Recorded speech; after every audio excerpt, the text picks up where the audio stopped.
As you already know, the topic of God and religion is amongst the most touchiest subjects to really touch on, to talk about. It's pretty much the easiest, fastest way to create enemies and create rivals. It's pretty much what it is when you talk about God and religion. But luckily for me, I don't got many friends. You know what I mean? So I could talk about whatever I want. But if God is real, does God have anything to do with what goes on earth? Does God have influence on what happens on earth is the question. If God is real. Me personally, do I believe in God? Do I believe there's a God? I do believe there's a God, definitely. Am I a religious person? No, I'm not a religious person. I guess you could say I'm a spiritual person, but I'm definitely not a religious person. I don't subscribe to any religion. But I actually think every religion has good information in it. The Bible has good information in it. I never read the Quran, but from what I hear, some things about it has good information in it. Hinduism, Buddhism, every religion pretty much has good stuff in it. And the funny thing about religion, when it comes to Jesus, almost every religion has their own interpretation of the same story about what Jesus is supposed to be. So that there is kind of sketchy to me. But and the one thing about, I'll say, Christianity that is also real leery to me is the fact that for black folks were introduced to Christianity during slavery, but black folks weren't allowed to read or learn. So if your slave master slash oppressor prohibits you from being able to read or learn, but he gives you the Bible, and that's okay for you to learn, it's kind of hard to just accept that as being something that's authentic and good for your spirit, mind, body, and spirit. You know what I mean? Because if I'm beating you to death every day, I got you in slavery, don't want you to learn, and the last thing I'm going to do is give you something to uplift you that's going to be good for your, you know what I'm saying, for your mind. But at the end of the day, it's not about what's in the book or in the religion. It's the belief at the end of the tunnel, I think, is what it all comes down to. So the avenue to get to where you're trying to get might not be the most best way, I'll say. But I guess the belief in the whole thing is what really keeps you grounded and keeps you mentally connected to that thing that they call God, quote unquote God. Me personally, I don't involve God in my personal life. I don't ask God for help when I'm in trouble. I don't thank God when things good happen in my life. I don't pray for God's mercy for anything in my life that I might have done or bad times come about. Because I simply don't feel like that if there's a God, I don't feel like God has anything to do with what happens on earth. Because I can't accept the fact that the same deity or being or entity that would allow the most terrible things that happen on earth to you or your family or people you know or just people in general in the world, I can't accept that same thing is going to also be the thing that makes the good stuff happen. So basically, I don't feel like God has any influence on humanity whatsoever as far as physical, everyday, day-to-day activities and day-to-day behavior. Because it really, like, every time I hear somebody say certain stuff, like, I've seen countless amounts of people go through trauma and traumatic situations. Like, for instance, people I know that had cancer, you know what I mean, or certain kind of diseases, or even a car accident. They'll go through the traumatic thing, they'll be diagnosed with cancer, or go through the car accident, they'll survive, but they'll be handicapped or their life is altered in some point for the worse, and they'll thank God that they're still here, or thank God that they're not dead, or thank God that they made it through it. Which on one hand, if you just look at the ability of still having life, you can appreciate somebody feeling like, oh, I'm still alive. But on the other hand, I never hear nobody blame God for the accident happening in the first place, or blame God because they got cancer, or blame God because whatever. So that to me is just something that is hard for me to like really get into that mind state and that type of mentality. Because I also feel like a lot of the same people I see praising God all the time and thanking God and going to church are people that are so apparently just not good people. I'm not saying that if you go to church it means you're a bad person, or automatically if you praise God it means you're bad. I just see so many people um, pr- praise God and go to church and they're messed up people. You know what I'm saying? Like damn near every single, not everyone, but most of them, most people. And then today's society where the lines are so blurred between right and wrong, sin and not sin, and all that type of stuff, we're at the point now where just living and breathing and walking through day to day life on this earth is a sin. Just being on this internet right now is a sin. If you look at it in those type of aspects and stuff like that, we're being torn apart from humanity more and more every day that passes. But it's just like I said, the idea of, because a lot of people will get offended by this. I already know, but even like a lot of people that claim to be Muslim, not just Muslim, but a lot of this every religion, but Muslims are a good example. People don't eat pork or certain little things about the Muslim thing, but they smoke weed. People smoke weed and be Muslim. People use drugs and be Muslim. Because my understanding is this is the reason why I don't involve God in my personal life. Because I know genuinely in my heart I'm not 100% pure in my soul and spirit. You know what I'm saying? So I feel like you just having the thought that you think you can trick God automatically makes you evil or sinful or non-genuine. I know, because like I said, for me in my life, if you have to count in the past or present or what could happen in the future, I can sit here and admit I'm not a wholesome person. I'm not above sin, regardless if it's a small petty sin or deep, big, huge sin. You know what I mean? Either way you look at it, I'm not above it. Like I'm not. I know I definitely won't sit here right now and say I won't commit any wrong thing or sin or any kind of messed up thing tomorrow. Like there's no way I would sit here and say that. I don't intend to. I hope not to. But it's like the possibility is always present with anybody. The only way I would involve God in my personal day to day life is if I knew for 100% fact that I was never in ever going, because when you say sin, if you according to the Bible, if you look at it like that, even being greedy is a sin. Gluttony. I love food. You know what I'm saying? That alone, if eating too much food, consuming too much food is a sin, I'm definitely not going to be ready to stop that anytime soon on my own will. Now, if something happens where I have to stop or some health thing or something like that, that may be one thing, but there's no way in the world I'm going to not keep being glutton, you know what I'm saying, and greedy or whatever you want to call it.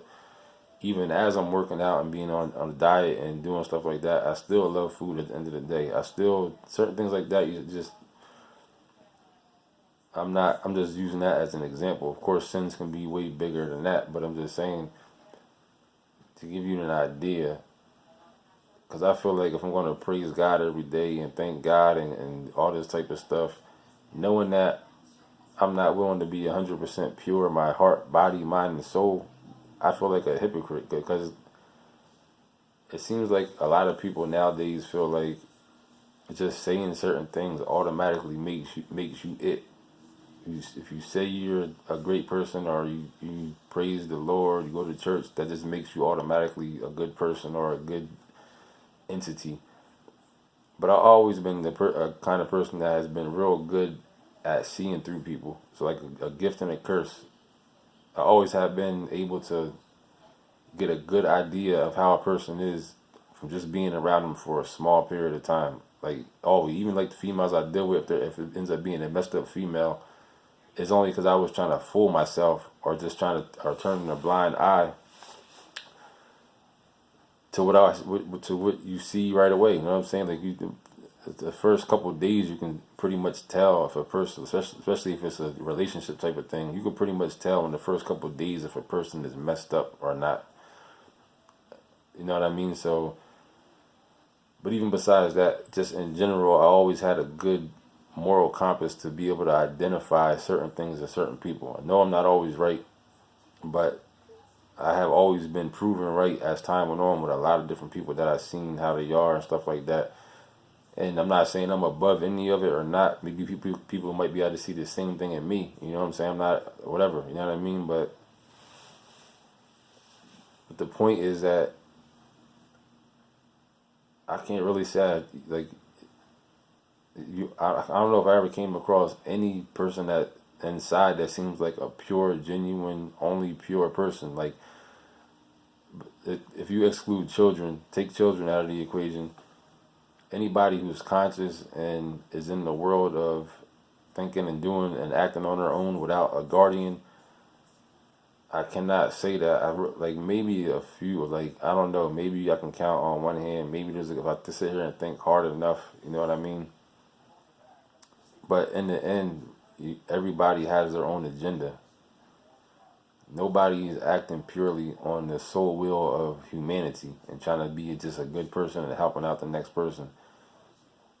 And the further we go in time, the harder and less that's becoming, because just to exist in our world today, you have to be a certain level of selfish and a certain level of just evil to an extent, especially from certain backgrounds. But even the internet, everything is self-centered. Everybody's taking selfies. Everybody's taking 1,000 pictures a day. IG, Instagram, instant gratification. Everybody wants to be satisfied immediately. Nobody is used to waiting to see the whole thing through no more. Everybody needs to have their conclusion right now. You know what I mean?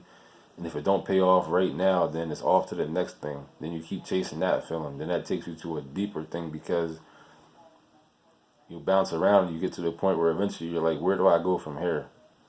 You know what I mean? And in a nutshell, if God was in control of Earth and how things happen on Earth, it wouldn't be like this.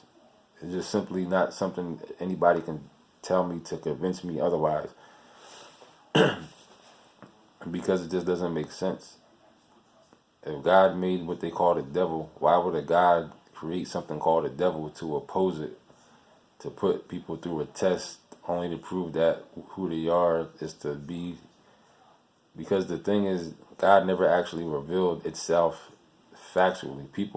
There's tons of different interpretations of what God is and how God could have been at this spot and how this means that God was here looking out for this person or that person or whatever like that. But there's a way more stories of people that feel like God didn't show up or God should have been there, or just you look at some stuff and wonder, why is that?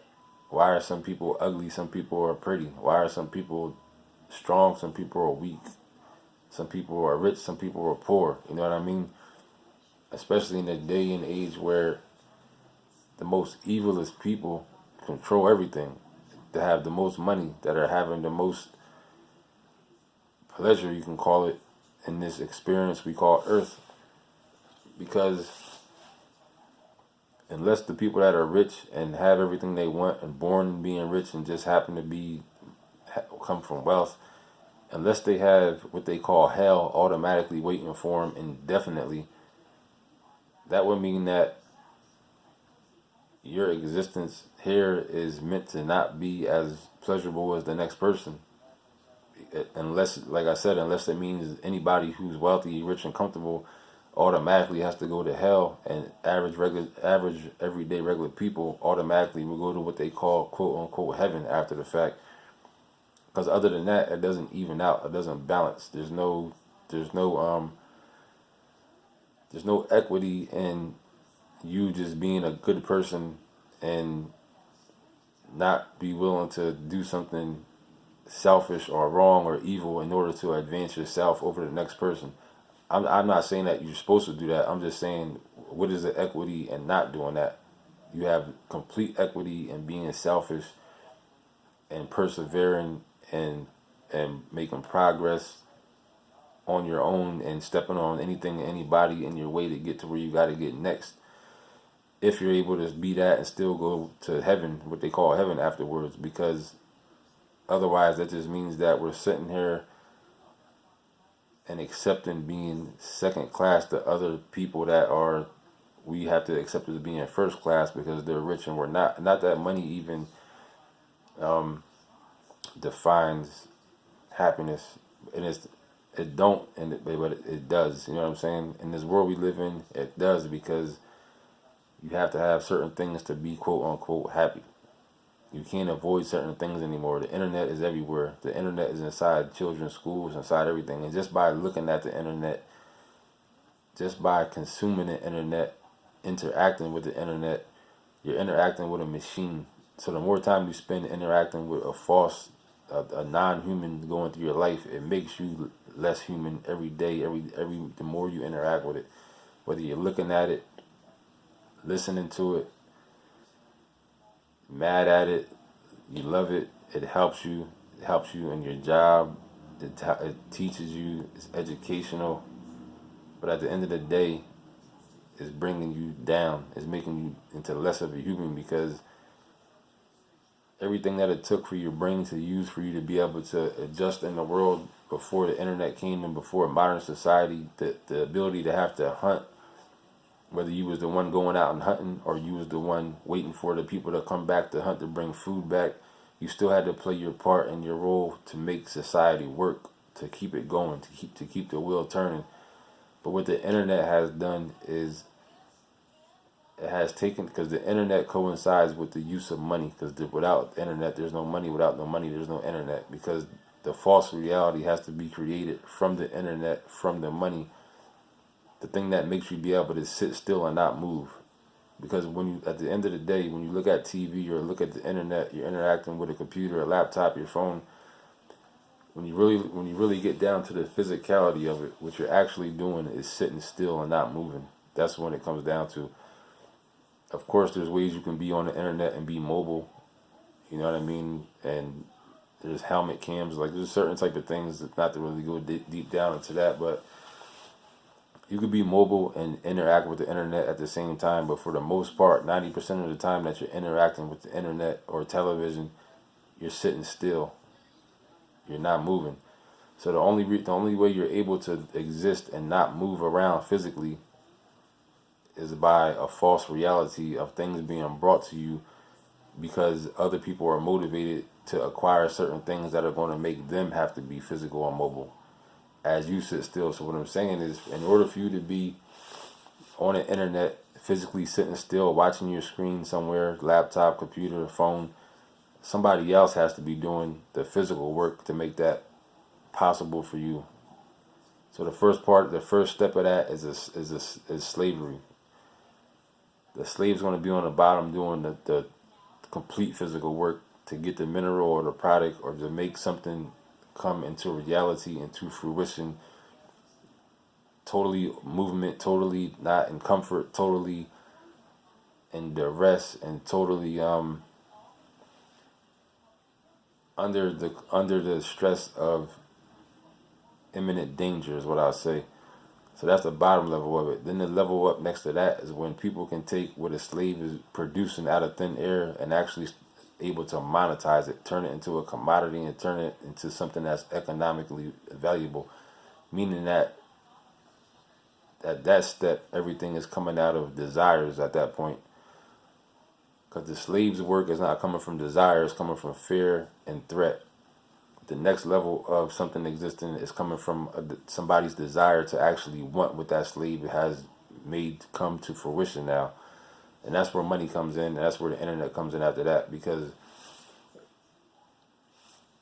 the only thing you need to do is eat, sleep, and go to the bathroom and shelter yourself from dangerous weather. That's the only thing that you need to do. Everything else is subjective, elective, and not necessary if you look at it in terms of survival and life and death. So now when the commodity comes in, now it's being polished up and it's being packaged and it's being separated and divided and given to the desire of whoever wants it. The money is able to buy that, to make that happen for a person who has a desire. So even if you're making money on the internet, you sitting there and allowing that, and making something comes to you from your desires, acquiring something that has been brought to fruition by somebody who doesn't even want to do it, has allowed the human now to sit wherever the human is sitting at. Whether maybe they gotta go to a store and get it physically, maybe they gotta travel to get it or whatever. But that's the only thing they need to do is travel to get that thing that has so many hours, so much stress, so much blood, sweat, and tears to even make it exist. Now the money you have is able to make that happen instantly.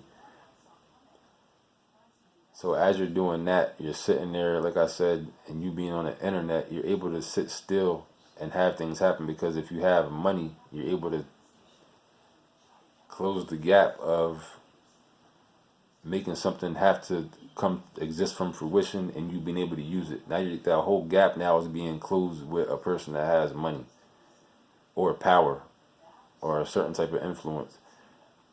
But what's really happening as that's going on is you the person that's getting the commodity from desire, or whatever the thing is that you want for desire. You're no longer being mobile, and you're no longer being interactive with the earth and humanity around you. You may be, but you don't have to be if you don't want to be. And as you're doing that, you're looking at the internet. So back to what I was saying about the internet, it allows you to sit still and not be physically engaged with the world or humanity as you're doing it. And every second that passes that you're doing it, you're becoming less and less of a human. Your DNA is actually changing inside. Everything about what a human is not even, because you got to realize the internet has only really been thriving for about 20 years probably. I'm talking about like really thriving. The internet has been around longer than that. But as far as humans being able to interact with the internet, social medias and looking for information and stuff like that, you could say about 20 years, give or take a few years. Just usually when they release products into the world, they have extensive studies. They have a certain time period where they have to have a trial and error segments.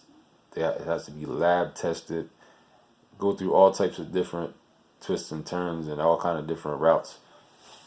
The internet was definitely here before we got a hold of it. It has been around. The ability to be on the internet and laptops, not just a laptop, but just that whole technology has existed eons ago, way before we ever were able to use it. It's not the first time this technology was here. That's why they know where it's heading to, because we are not the first society that had the internet. The internet has been around eons ago. But as it's here, as we're sitting here,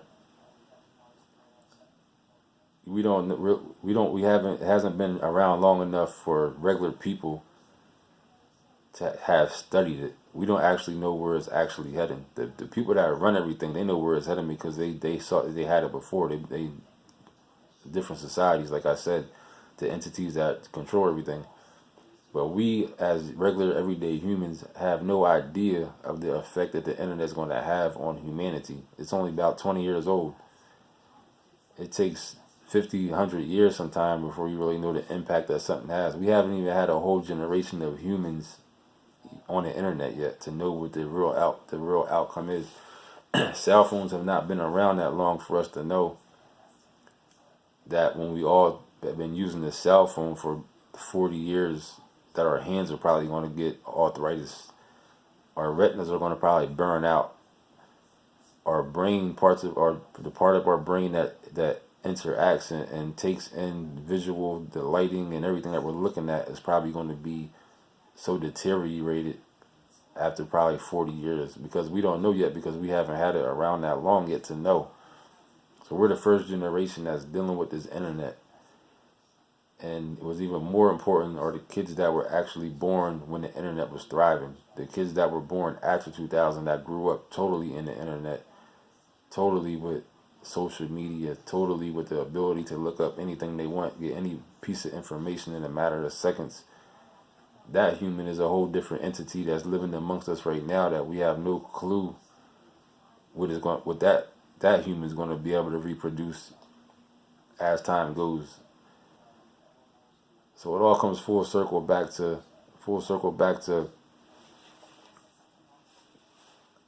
If there's a God, God has nothing to do with the day-to-day activities on earth with human beings, because you can't have it both ways. You either have to believe he does, or it does, or the entity does, or you have to believe it don't. And the reason why is because unless you're the kind of person that can go through a traumatic situation and not think you have any right or any type of ability to blame God for it, but you're going to thank God for the outcome and the aftermath of it. Unless you're that person, there's a lot of people who are that person, so you can have it both ways if you want. But I would think for a logical person, it's kind of hard to accept that. It's kind of hard to accept that the same God that's allowing people to be born into poverty and to go through traumatic situations or live through supreme injustice only because they don't have money to defend themselves, or a person that's wrongfully accused of something, or even if you did something, a person that has money and wealth, even if they commit a crime, they got the money to get out of it. So how does God really interact and play the part within that realm of all those different things that can happen? Me personally, I can't accept it as God has any influence. That's my own personal belief and my personal opinion. You can choose to believe that you can give God all the glory for everything good that happens and no blame for the bad things that happen. You can do that if you want. But me personally, I just don't have the ability to do that. So it's nothing to do with like saying I hate the God or the entity, whatever it may be. I just simply don't believe that God has anything to do with what happens on earth. Me, myself, personally, I don't involve God with my personal life, whether bad or good, right or wrong. I don't blame, ask, or, like I said, I don't involve God in my personal life in any kind of way. I just don't do it for my own personal reasons. If something great happens to me today, I'm not going to thank God. If something terrible happens to me today, I'm not going to ask God to get me out of it. This is not the kind. I'm just not that kind of person. But at the end of the day, everybody got their right to believe what they want. My real end idea with the whole entire religion thing, I feel like if your religion makes you a better person, even better than, maybe you're still not the best or whatever, like, or whatever, but if it makes you a better person, then I feel like whatever religion is going to do that for you, you should just stick to that religion, because everybody's reality is not going to be the same. Everybody doesn't have the ability to think outside the box. Some people can only interact with the information they was given as they grew up or programmed with from wherever they're from. They don't have the ability to really look at all aspects of life and make their own decision, because that would be too taboo to do something like that. It's not even realistic. Some people haven't even come to the idea of formulating that kind of thought. You know what I mean? And you can't blame them, because that's how they was programmed. And maybe they're right. I'm not saying the way I think is right. I'm not saying it's going to pay off. I'm not saying that there's no other way to do it. I'm just simply saying how I feel about it. Because the thing is, if there's only one true religion, and people need to hope that that's not the truth. If religion has any kind of value and on humanity, every human needs to hope and pray that there's not only one religion that's going to save you. Because for all the people that were brought up in the quote unquote the wrong religions, who have no ability or no, I mean, they have the ability, but they in their mind, they can be being 100% genuine and 100% committed and loyal to what they believe, because they were brought up and that's all they know. But if they're able to still be wrong, then that's just terrible. You know what I mean? So anybody who feels like they're a religious person at heart, you need to hope that more than one religion can be valid. Because the way it's always taught in Christianity, from what I heard, is that there's only one true religion. And even with Islam, and if you don't follow that religion, you're doomed. Everybody else has it messed up except this one group of people. So I say, for anybody who subscribes to any of that type of thought, any of that type of literature, you need to hope, you should hope and pray that more than one religion can be right, and more than one religion can be validated and valuable to humanity. Because if there's only one, somebody needs to show up and prove the one that it needs to be followed. I'm not talking about having faith in certain events and you say, well, this is what that means. This is God showing us this. I'm talking about an actual being entity needs to show up and prove for a fact that this is the right way to go. So I don't know. So I'm sure I probably scared away half of my subscribers the couple that I do have, but that's all I gotta say right now about that. I might do like an interactive live topic about religion one day if y'all can handle it. You know what I'm saying? Go deeper into certain pockets of the rabbit hole. You know what I mean? I guess you can call it. But that's what I'm gonna leave this one at right now.